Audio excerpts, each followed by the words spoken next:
Assalamualaikum warahmatullahi wabarakatuh. Perkenalkan, nama saya Yuni Herliana. Saya dari kelas B dengan NIM B1A1222058 dari Program Studi Ilmu Hukum Fakultas Hukum Universitas Jambi.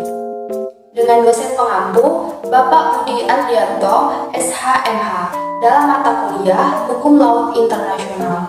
Tujuan saya dalam membuat video ini guna memenuhi tugas yang telah diberikan.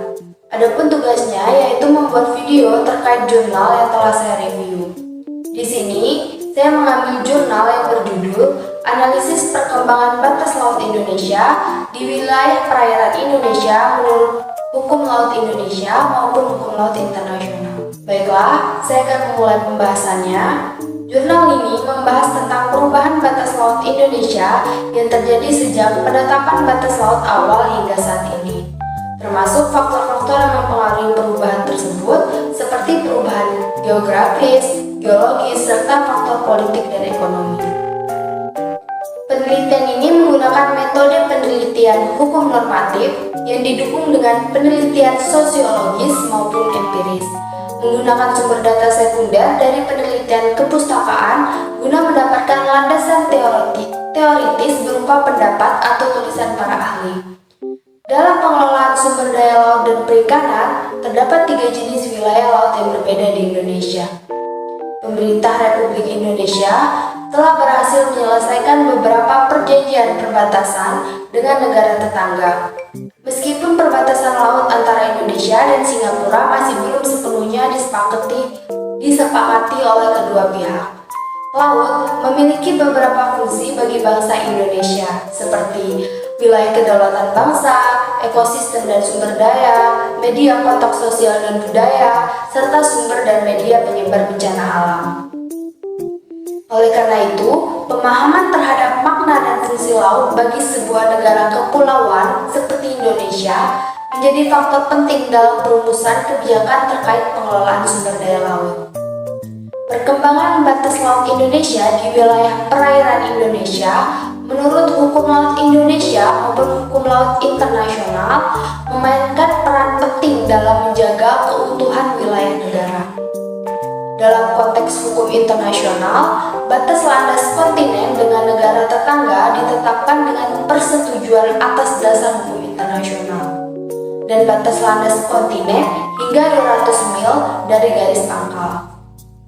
Selain itu, terdapat kemungkinan pengajuan batas landas kontinen di luar 200 hingga maksimal 350 mil laut dengan batasan waktu pengajuan hingga tahun 2009.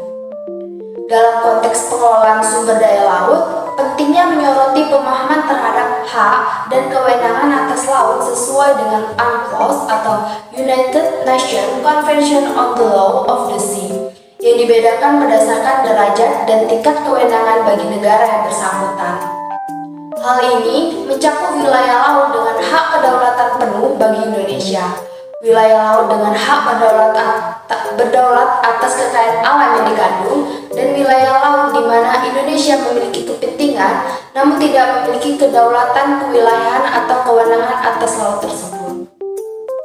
Selain itu, pentingnya menyoroti penataan wilayah laut secara komprehensif dan kewilayahan sebagai alternatif dari paradigma pengelolaan laut secara sektoral yang selama ini diterapkan. Paradigma pengelolaan laut secara sektoral telah menghadapkan Indonesia pada permasalahan konflik pemanfaatan ruang di laut yang menghambat tercapainya tujuan pemanfaatan sumber daya laut secara berkelanjutan.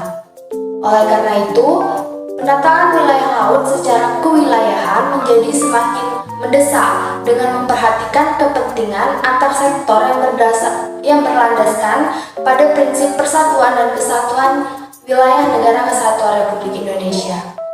Dan juga pentingnya menyoroti pengelolaan sumber daya laut sebagai sumber perekonomian negara, baik untuk kepentingan nasional, regional, maupun internasional.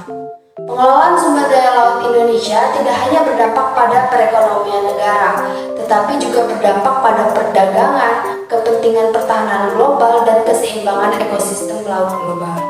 Baiklah, itu saja yang dapat saya sampaikan. Mohon maaf apabila ada kesalahan dalam bentuk tutur kata, saya ucapkan terima kasih dan saya akhiri. Wassalamualaikum warahmatullahi wabarakatuh.